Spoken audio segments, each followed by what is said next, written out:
आपल्यासोबत भारत जोडो अभियानाचे विदर्भाचे संयोजक अविनाश काकडे आहेत।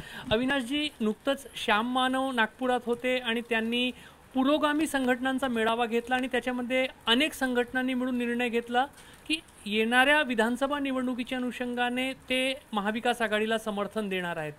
भारत जोडो अभियानाची एक बैठक वर्ध्यात राष्ट्रीय स्तरावरची पार पडली होती आणि लोकसभा निवडणुकीमध्ये पण भारत जोडो अभियानाने काम केलेलं होतं आणि इंडिया अलायन्सला पाठिंबा दिलेला होता।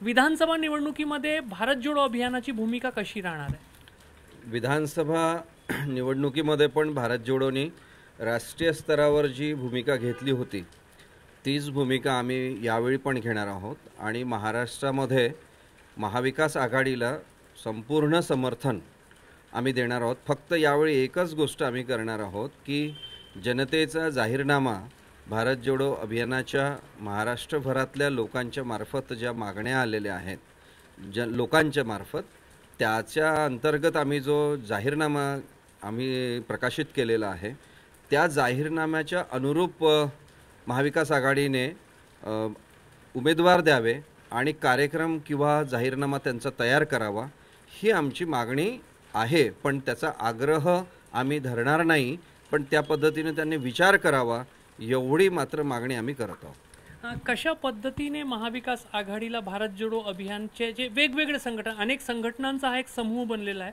कशा पद्धतीने निवडणुकीमध्ये मदत केली जाईल किंवा नियोजन त्याबद्दलचा काही सध्या सुरू आहे का?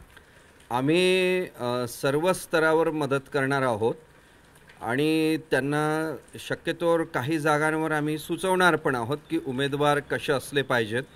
जिथे आमच्या पाहण्यामध्ये किंवा जिथे आमचं कॅडर खूप जास्त मोठ्या प्रमाणामध्ये आहे आणि प्रभावित करते निवडणुकींना, तिथे काही आम्ही उमेदवारांचे नाव पण सुचवणार आम्ही, पण त्याचा आग्रह ठेवणार नाही एवढी अट आमची आहे।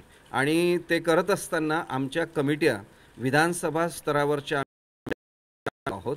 विधानसभेचा कोऑर्डिनेटर आमचा आहे, त्याच्यानंतर विधानसभेची कोऑर्डिनेशन कमिटी असेल आणि त्या कमिटीमध्ये सर्व सामाजिक संघटनांचे प्रमुख लोक त्या विधानसभेतले असण्यासोबतच त्या विधानसभेतल्या महाविकास आघाडीतल्या घटक पक्षांचे सगळे प्रमुख पदाधिकारी आणि नेते यांना आमच्या कमिटीमध्ये आहोत।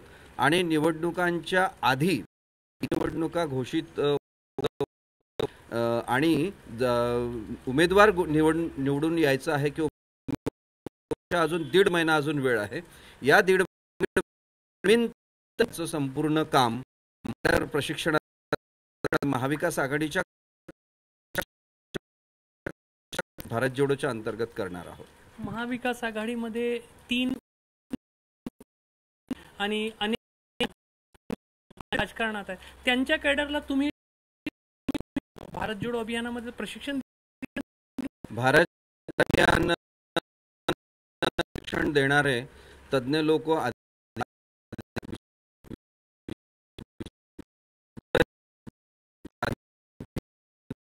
महाविकास आघाडीचे जे 3 पक्ष आहेत त्यासोबत पण काही छोटे पक्ष आहेत, पण या त्यांच्या नेत्यांच्या सोबत आमचे चर्चा झालेल्या आहेत आणि त्यांना पण मागच्या लोकसभेच्या आमच्या कामाचा अनुभव आहे आणि त्यांचा आमच्यावर विश्वास आहे। काही प्रमाणामध्ये त्यांनी ते बोलून पण दाखवलं सार्वजनिक जागांवर आम्ही केलेल्या कामामुळे। त्यामुळे ते जिथे जिथे आम्हाला पाचारण करतील तिथे तिथे आम्ही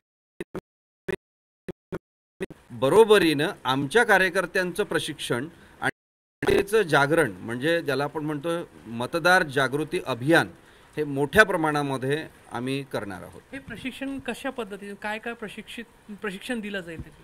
या प्रशिक्षणामध्ये मुख्यतः तर भारतीय जनता पार्टी आणि इंडिया अलायन्स यांच्या विचार करण्याच्या पद्धतींमध्ये काय फरक आहे, इंडिया अलायन्स आणि भारतीय जनता पार्टी यांच्या धोरणांच्या मध्ये काय फरक आहे, इंडिया अलायन्स आणि भारतीय जनता पार्टीचे काम करण्याच्या ज्या पद्धती आहेत स्थानिक स्तरावरच्या त्याच्यामध्ये काय फरक आहे, इंडिया अलायन्सचा आणि भारतीय जनता पार्टीचे जे कार्यकर्ते लोकांपर्यंत पोहोचणार आहेत तर तो जो ज्या लोकांपर्यंत पोहोचायचा आहे त्यांची संघटना कशी बांधायची, मतदारांचं जागरण कसं करायचं, मतदारांची बूथ लेवलवर बांधणी कशी करायची आणि त्यासोबतच जाहीरनाम्यामध्ये लोकल स्तरावर कोणते मुद्दे महत्त्वाचे असले पाहिजे, राज्य स्तरावर कोणते महत्त्वाचे मुद्दे असले पाहिजे, सुरुवातीला कोणते मुद्दे लोकांपर्यंत गेले पाहिजे, निवडणुका जाहीर झाल्यानंतर आणि उमेदवार जाहीर झाल्यानंतर कोणते मुद्दे खास करून फोकस केले पाहिजे आणि आत्तापासून राज्य स्तरावर कोणता मुद्दा सर्वानुमते आपण फोकस करून आपण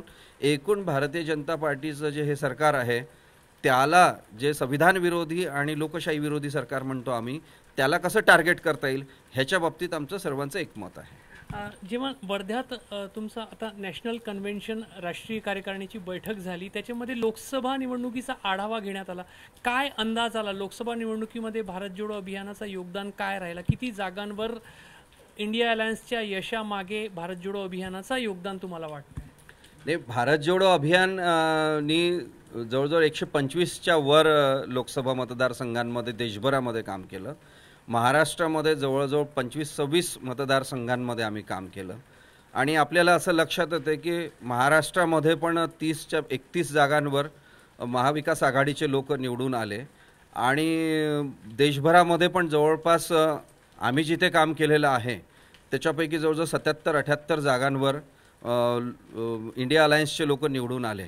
याचा अर्थ आम्ही पूर्ण श्रेय आम्ही घेत नाही आहोत. आमचं थोडंसं योगदान असू शकते, पण आमचं पण योगदान काही आहे एवढंच आमचं म्हणणं आहे. पण केवळ आमच्या मदतीने हे निवडून आले या अहंकारात आम्ही नाही आहोत, एवढंच मी सांगतो. आता विधानसभेमध्ये महाराष्ट्रात किती जागांमध्ये पडद्यामागून भारत जोडो अभियान सक्रिय भूमिका बजावणार आहे? काही नियोजन केलं आहे? हां, आता महाराष्ट्रामध्ये 5 विभाग पडतात राज्याचे आणि म्हणून त्याच्यामध्ये 288 जागा आहे. आमच्या आत्ताच्या 10 जुलैच्या मीटिंगमध्ये जे ठरलं आहे त्याच्यानुसार भारत जोडो अभियान जवळपास 150 जागांवर एक परिणाम करू शकतं आहे का, त्या दृष्टीने आम्ही कामाला लागलो आणि विदर्भामध्ये 62 जागा येतात. त्या 62 जागांपैकी जवळपास 42 ते 45 जागा आम्ही भारत जोडो अभियानाच्या मार्फत आत्तापासून तिथे कोऑर्डिनेटर आणि कोऑर्डिनेशन कमिटी या दोन्हीची स्थापना करण्याचं, नियोजन करण्याचं काम करत आहोत.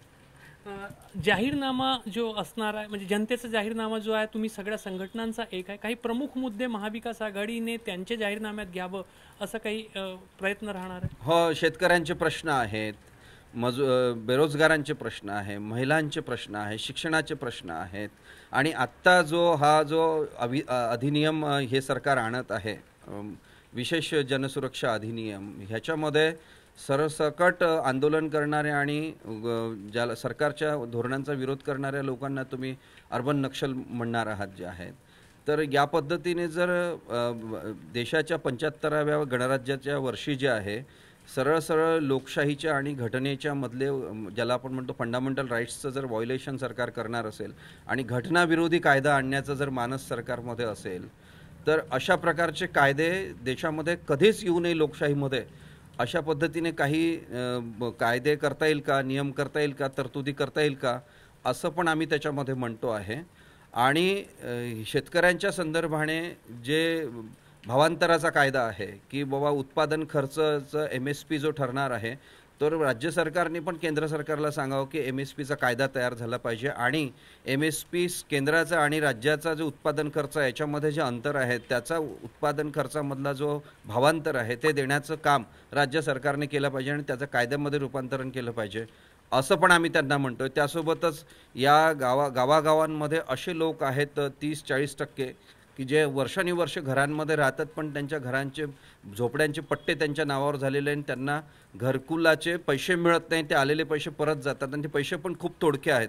तर त्यांना आम्ही म्हणतो आहे की बाबा ते सगळे घराचे पट्टे जे आहेत त्यांच्या नावाने झाले पाहिजे. इतके वर्षामध्ये ते राहतात आहे आणि त्याच्यानंतर त्यांना ज्या तेलंगणाच्या धर्तीवर 5 लाख रुपये आणि एक प्लॉट घर बांधण्यासाठी प्लॉट आणि घराच्यासाठी 5 लाख रुपये हे तुम्ही त्यांना दिले पाहिजे. अशा प्रकारच्या अनेक तरतुदी आम्ही सुचवलेल्या आहेत.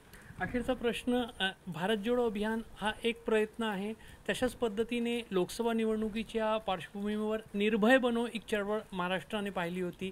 आता श्याम मानव यांनी जी महाराष्ट्र बचाव संविधान बचाव एक चळवळ सुरू केलेली आहे.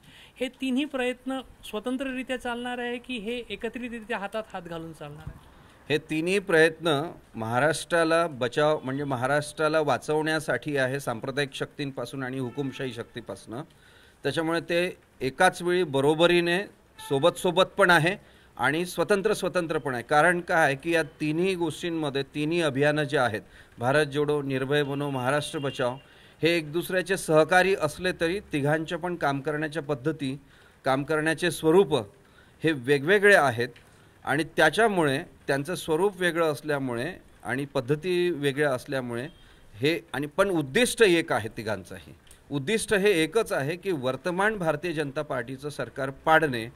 यासाठी आम्ही बरोबरीनं काम करत असलो तरी स्वतंत्रपणे पण आपले सगळे लोक काम करतात आहे. तर भारत जोडो अभियानमध्ये अनेक संघटना जे आहेत ते एकत्रितरित्या एका प्लॅटफॉर्मवर, एका व्यासपीठावर येऊन काम करत आहे आणि या सर्व संघटनांनी एक दिलाने निर्णय घेतलेला आहे की येणाऱ्या विधानसभा निवडणुकांमध्ये जवळपास 150 मतदारसंघामध्ये या अभियानाचे कार्यकर्ते सक्रिय राहून काम करणार आहे आणि त्यांचा पाठिंबा महाविकास आघाडीला राहणार आहे.